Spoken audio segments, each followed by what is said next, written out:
And welcome back, everyone, to part 5 of What If Yugi Moto was the lead of Yu-Gi-Oh! GX. So, Season 3. Let's get it out of the way right now. I'm not going to really focus much on the Jesse duel, but I will give you the highlights real quick. Because Jesse's deck doesn't actually have a real built-in win strategy, Yugi's deck, especially with the ability to actually counter spells appropriately or destroy things a lot more effectively than Jaden's deck has, at least without need of relying on fusions, Yugi's going to be able to beat Jesse without too much difficulty. What's going on with that is not so much the duel itself, but Yugi seeing the dual spirits of the crystal beasts. And when Jesse said, "Oh, what's your dual? You can see dual spirits too?" Well, sort of. It's like, wow, what kind of dual spirits you got? And I can see Karibo popping up there, but more importantly, he sees the spirit of the fair. It's like, whoa, that's I don't know what card that you are, but holy crap, I'm not a dual monster card. It's like, yeah, he actually lives in here in my Millennium item. It's like, what? Well, he lives in the island. Well, that's the darndest thing I ever heard. So why is he living in there? It's like, we're not 100% sure. We just know that his spirit is trapped in there. We got to figure out a way to eventually, really free him from that.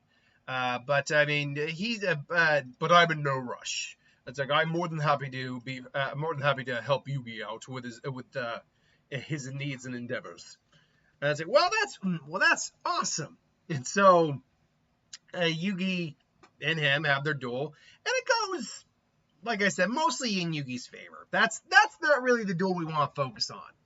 What is to be focused on, though, is Felonious Viper, and him using the bands to absorb dual energy. When he absorbs the energy of Yugi, though, it actually breaks the band, because you're not talking about Yugi solely. You're also dealing with the Pharaoh when you're dealing with Yugi. And the Pharaoh is known for having boundless, if not near infinite energy. And he's like, this is what I need. Yes, more of this. But this raises a big thing here. So, Season 3, one of the big cruxes of Season 3 is Yubel. And the fact that Yubel was Jaden's card, the being that served the Supreme King, but ultimately was lost, and they had to get rid of the card, all that. Jaden was taken away. And so, with Jaden not being the lead here, and us dealing with an alternate timeline shenanigan here, where we kind of met Jaden in the place of Yugi meeting, think words here. In the place of Jaden meeting Yugi, he met a version of Jaden. How is the Yubel storyline going to work here, if at all? Do I use Yubel? Or do I not use Yubel?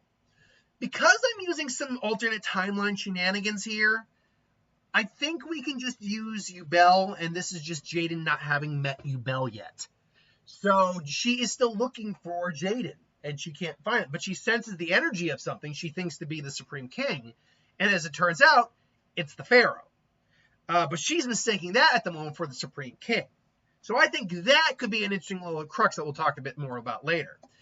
We've gone through a lot of the duels going on. Again, most of the duels aren't really all that important to focus on. What is important to focus on, though, is his duel with Felonious Viper. Now, Jaden went first in this duel.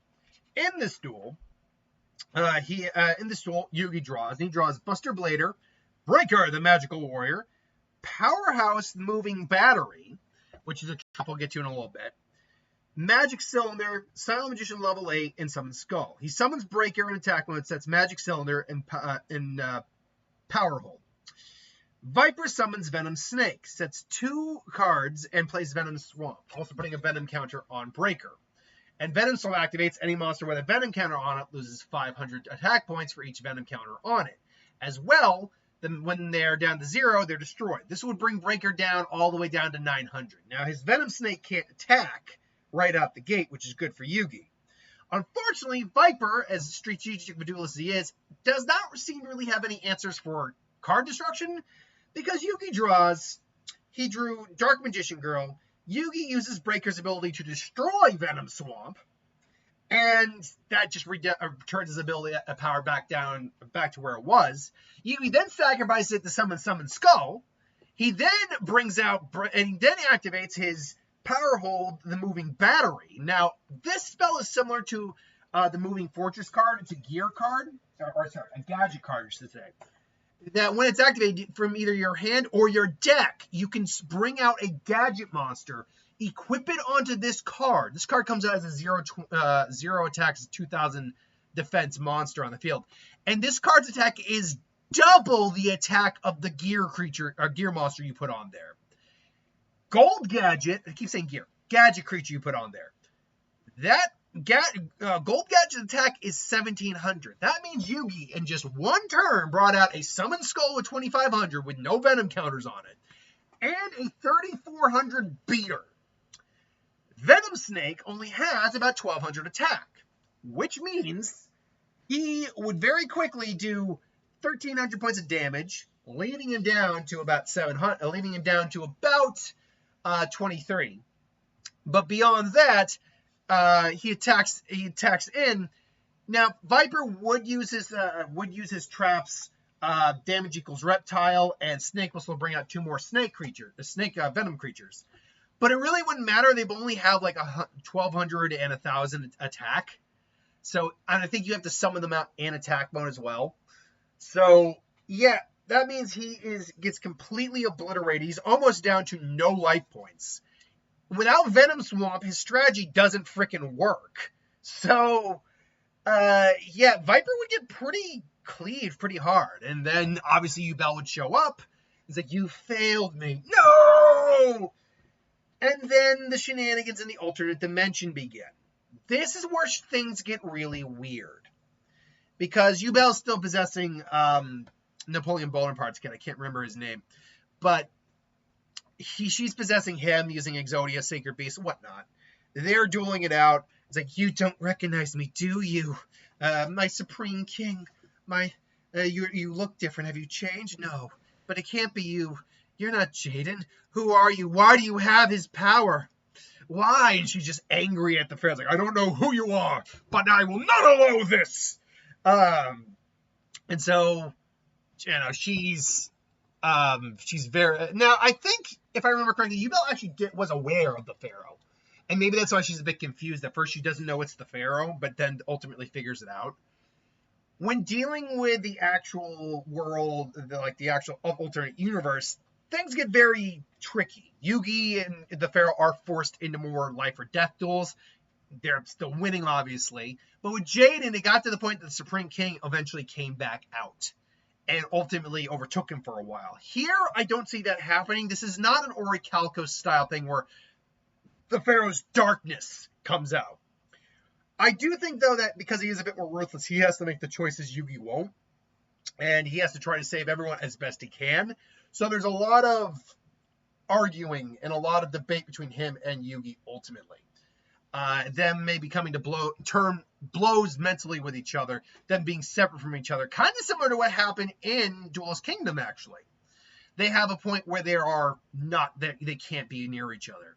But when Zane tries to, has his final duel, and Yugi and the Pharaoh see what's happened, they have to rescue Jesse. They're like, no, all right, fine. It's like, show yourself! No, release Jesse and fight us face to face. You want me to fight you face to face? Very well, and just ditches Jesse buys. So be it. Now, there's no super problematization here because Jaden doesn't have that, and there's no way you could have made that card in this case, whatever. It's you. I thought for the longest time you were my Supreme King, but you're not him. You're not Jaden. You're something else. But I know who you are. I now know that energy. You're him, the great Pharaoh. I was like, you will not stop me, Pharaoh! And they have their, epic clash imagine Yugi here. They have their epic clash. Unfortunately, if we're still going with the idea it's the same duel that happened with Yugi, with Jaden, I imagine she's not really going to be able to deal with Yugi's deck very well. Her deck was a lot more better handled to deal with a character who used a lot more spells. All those decks were pretty spell. I mean, they had a lot of creatures too, but were pretty spell heavy in GX. So that card she used, and I can't remember its name off the top of my head, that was used to basically every time a spell was played, counters got put on. You got to like search for cards or take cards that you put away. You know, I don't think that's the case. Maybe she struggles, and ultimately the Pharaoh uses all the power of the Millennium Puzzle that he can to repel her, and she's defeated. It's like, go ahead, banish me, throw me away like I was. It's like, I don't know. I'm sorry for what happened to you. It doesn't have to be this way. What do you know? I may not be the Supreme King, but I know, and I might not remember much of my past life, but I do know. I do know what it is to lead and help people. Let us help you. And Yugi shows up too. It's like, you don't have to be alone. We can help you. We can help you find the person you lost. Just come with us, please. And it's like, no, I cannot. I'm certain my Jaden will never be fine. Jaden? And it's like, do you say Jaden? It's like, yes, of course. Why? Wait, what do you mean? Do you know him? Did you? And it's like, well, they explain a little bit how they met Jaden, how he's technically the king of games in this universe. It's like, Jaden, he's out there. He's probably waiting for you. Maybe he doesn't remember you. Maybe you'll have to remind him. But he's there. He's waiting for you. Just go and find him. And Yubel is, kind of moving there. He's still out there. My Jaden, my king. And Yubel just looks at him. I'm sorry for everything. I've been just so alone.